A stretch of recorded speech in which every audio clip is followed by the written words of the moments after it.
Hello ladies and gentlemen, my name is Nick and I'm from IGS Electronics. Today we're going to be diving into Schneider Electric's M221 series PLC's analog signals. And the ones we are going to be working on in the next few upcoming videos are going to be analog inputs, analog outputs, and also we'll be checking out the thermal ones, which is the temperature module as well. Those modules the M221's got his own analog input, which you're going to show in a minute, which you're not going to use, but I'm quickly going to show you what it is and how it would work.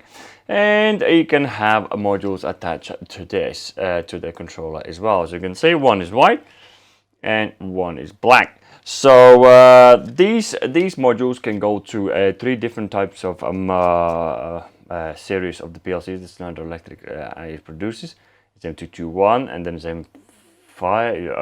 basically anything to do with starting with 2. I can't remember the actual numbers, and they all would go with it. So this is older version, which is white, and this is newer version. Best part about these two work together. They can still be plugged together and they will still understand each other. The PLC will know what it is and everything is going to be good. So don't be afraid to mix and match and put the older versions, which is a TM2, onto a TM3s. So these are TM3, this and TM2. They still work exactly the same. The only thing I think they had some dispute. Don't quote me on it. I think they had dispute with somebody about the color. Weird enough, and they had to change it. So that's why the black one's coming out. So analog cards. These analog cards comes what I like what Schneider has done. They mix and match them, and there are so many different types, different ways you can go. Let's say if you're working with just the temperature signals, then you just obviously you're going to be getting just a temperature card with our maximum temperature output inputs. But if you're working with mix and match, my laptop's going on. So if you're working with the mix and match, so you can have a bit of analog inputs, analog outputs, and also you can have some temperature. Actually, I'm not sure you can have temperature, but again, you can have a mix and match signals. Like this card. This card allows me to work with 3 different types of signals, which is a voltage, current, and temperature. So thermal inputs as well. So, and at the same time it supports pretty much all the most common temperature probes out there. We're going to be checking them out in the future, so we're definitely going to be checking out in the next upcoming videos, every single one of them, and that's what we're going to be doing. So yeah, that's the first one we're going to do. We're going to get a bit creative as well, so we're going to be starting with analog outputs today, how to pretty much get them going, and we're going to be sending analog output 0 to 10 volt signal to our drive and make our drive run the frequency. That's pretty much what we're going to do. So and I'll show you how that is done to explore, rather than just showing like, oh, this is this, this is that. But no, we're just going to get into some form of system so you can get a grip of it, how it would work in real life. So yeah, that's what we do today. All the latest manuals, everything I believe will benefit in a possible way. It's going to be in the description below, so do check it out. Without further ado, let's get started.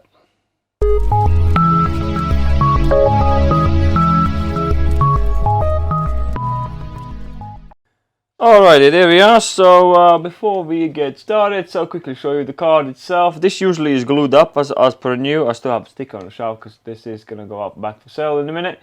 So and yeah, so it looks like that. So it's got a little locking clip in here. So be aware if you're trying to remove it, this clip more often will be in place. So do make sure that is open, and that's pretty much it. And then you have a 2 removable connector blocks in here. I'm not going to try to remove them. And there's actually 2 types of them out there. So if you see the part number, where's the part number? There's a part number right in here. So that's TM3 TI4, but sometimes you will have TM3 TI4G. So the G only stands for, let me just plug that in, stands for the spring screw terminals, and rather than screw terminals, but the actual configuration and everything how the PLC sees the controller, it will be without the G, like it says here right in the front. There's a light. Can I see the light in here? Yeah, move it a little bit. Here we go. And yeah, I'm not going to try to move it. So yeah, it says right in front of the controller in there. It says what it is. So and obviously this is my analog in output card, and this one's analog input card, but with all the necessary signals. What we're going to do, we're going to be working with this card today, because I'm going to start with analog outputs. You can see these 2 cables. Actually, you're going to zoom out a little bit. a little bit out, and these two cables, before we actually go into it, so you will have a status light right in here, status light there, and status light right in there. Those both will come on if there is a bus communications, which from the controller, which if we power up, as you can see, both of them come on. So once they are on, so both of these cards will require its own 24 volt DC supply. So do make sure it has to have its own DC supply. It even says in there plus minus DC and plus earth. I'm not using earth. Sometimes some of the guys here made the comments, why didn't I use the earth? Guys, if there's an earth terminal, you always use the earth terminal, because this is for a demonstration purposes only. Hence I don't put the earth terminal, but there is requirement for the earth terminal, so don't put it on if you're working with your system. So, and as you can see, I got plus minus out, normally closed, plus minus, not normally closed, not connected, plus minus, not connected, plus minus. NC for Schneider always means not connected, so it means the terminal does nothing. So from there on, as you can see, I have two cables coming out, plus and a minus, and it's heading here into my drive. If you want to follow my same connections, as you can see, my drive no longer is connected via Modbus. Now it's connected directly with the cables, and I have A1 and COM. COM is your minus, A1 is your plus from your card. And also the drive, if you not sure you have followed the previous videos, my card is transistor card, so it outputs 24 volts. So it's not a relay, it outputs 24 volts. So it sends 24 volts to my inputs in here. So there's a wiring thing that you must understand, that it has to be in a, as you can, I'm not sure you'll be able to see in there, in a sync external.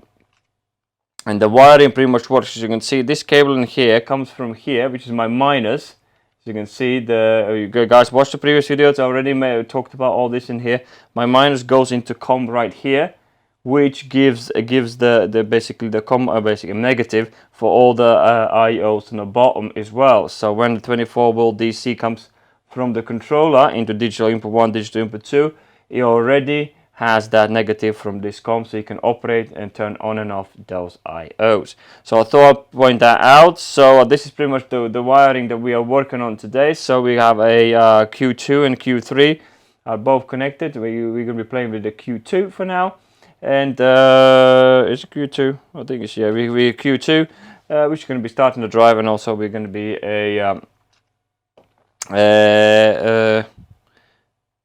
controlling the frequency, and we also have a HMI. As you can see, I pre-made some of the stuff already, guys. We've done all this, all this stuff in here in the previous videos. I just made it quickly to show a demonstration, because we're going to be using the help of HMI to control things. So that's pretty much what we are there. So having said that, so let's jump into actual laptop and get this thing configured properly. Here we are. So this is where we have made quite a bit of changes since the last video. So I have added this card. So when I was trying to add this card, so my controller in here did not like this one being there. So he says, no, wait, I want you to put this one first, and then you put the white one second. So I thought, well, you know, so because he does know where things should go, and if they don't fit, if you're trying to place in the wrong place, it will let you know you're putting in the wrong place. So from then on, what we're going to do in here, what I love about a Schneider analog cards is what they've done with scaling, which is absolutely amazing. I do approve that. Hello, yes. So you can literally click on each individual section, double click on it, and it will open you the window like this. I already preset this so we don't get dragged on too much. So at the beginning you will have this in here, type. So when you go in a type, you have to select the type, what you're going to be. Normally it's going to be not used. So you just select what you are going to be outputting, 4 to 20 milliamps or 0 to 10 volts. We're going to be outputting 0 to 10 volts to our drive. That's what we're going to be doing. Another one in here, as you can see in here, is it is a normal, which is its normal range. So if you look at it at the moment, it says that the minimum is 0 or maximum is 4095. But I want to customize it. This is where the scaling would come in, which is amazing how they did this. Oh, look at this one. So go into normal and you say, I want to customize it. And so it says, okay, now put your own values into it. How do you want that output to work, and what integers you want to work with? So we're going to say in here, we want a minimum to be 0 and a maximum, let's say 50, which is going to be our 50 hertz. And that is it, ladies and gentlemen. It's done. It's scaled. So you don't need to have to do anything else. It is ready to go. And this fallback value is a value that is going to fall back when power drops and when PLC turns off or whatever happens. There's some criteria. It will fall back to this value. Also, I pretty much say when something happens and it loses the information from the output word that actually outputs this data to it. It loses the information what it is. It will fall back to its default value. Which you can specify yourself. So in my case, I said to go back to 0. So that's it. So once you're done, so let me just remove this one from the screen. Then we're going to be click apply, and you are ready to go. So now it's going to scale 0 to 10 volts. Is going to be 0 to 50.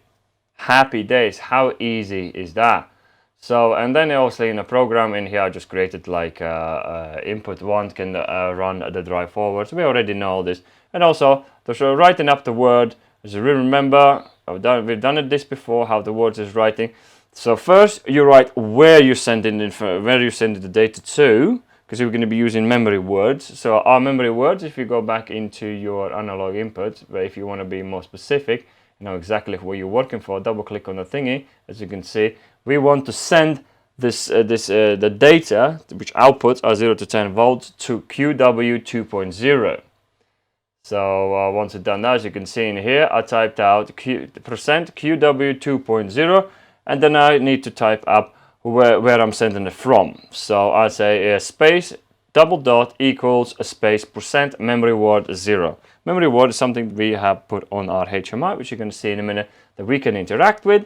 And then as we interact with this memory word, let's say we put the data in 50, it will transfer into the QW 2.0. And it will output voltage according to your setup. That's it. You are pretty much ready to work with your output. So from there on, what we're going to do, we're going to jump in a little bit on here. We're going to put a little text in here, because I want to know what it is. And we're going to say frequency. Say edit. Why not? So we know because we're going to be expanding this in future videos. So is that I think that was, oh, I did it again. I keep forgetting to click this dot in here. So I've done that. So let's change the whole thing in here to a little bit smaller. So, and then expand it downwards. Oop. There you go, that'll do. So why is he always like that? So I'm not sure why it does that, but let's push that one. That should put it in the middle, right? Yes, it does. So this is going to be like frequency, and then obviously we get the run forwards button in here. We already done this programming examples in the past videos and all the setups, things like that. So you do check it out if you want to see it yourself. And what I'm going to do, I'm going to pump this into, it's not going to do it because USB is not plugged in. What I'm going to do, we're going to pump this in and we're going to go onto the HMI and test it out. Oh yeah, and don't forget, once you make any changes, do make sure you transfer the program into the HMI, because I believe I had it set up to 0 to 10. Now it's 0 to 50, so PC to controller. So yeah, let me transfer all the programs and let's check it out how it works. Alright, here we are. So here's our little HMI, as you can see in here. So what we just did, I'm not sure you watched the previous videos, but we had a much bigger screen in previous videos. But unfortunately, a customer bought the screens. I actually had 3 of them. All 3 of them went to United States, so we had to go back to the smaller one because I don't have any more in stock at the moment. So here we go. So let's start the drive. As you can see, the drive going into a 0, and then obviously we can edit, let's say 10. And as you can see, we scaled it 0 to 10. So a 10 is 10 hertz. Not we scaled it 0 to 10 volts to 0 to 50. So 10 is a 10 hertz, 20, and you pretty much get the gist. 50. The motor is running at full speed. You can't see the motor, but you probably can hear it. And that, ladies and gentlemen, how the analog output works on a Schneider Electric. Obviously, these cards can go to a other controllers as well. There's three different controllers that can accept these cards. I can't remember the actual digits. I know they are M controllers, but I can't remember which numbers were there, so they can go on others as well. So, and that, ladies and gentlemen, will do for this video. So that will mostly more or less covers the reason I started with the analog output, because in the next video, we're going to be playing with the analog input, so we're going to be using the analog output as well for it. So yeah, that'll do for this video. Thank you very much for watching. I hope you enjoyed it. Don't forget to subscribe if you're new to the channel, and like if you like the video, obviously, if you can. Obviously, thank you very much if you do. And yeah, thank you very much for watching, and I'll see you in the next video.